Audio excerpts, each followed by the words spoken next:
当时你没走，后来的我们会不会不一样？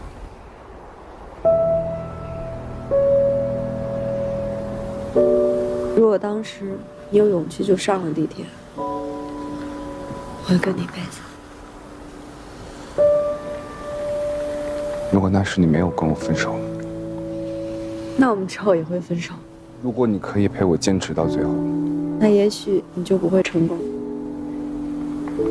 如果我们没有离家去北京，如果没有如果，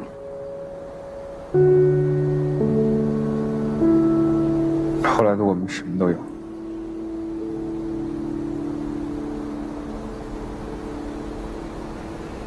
却没有了我们。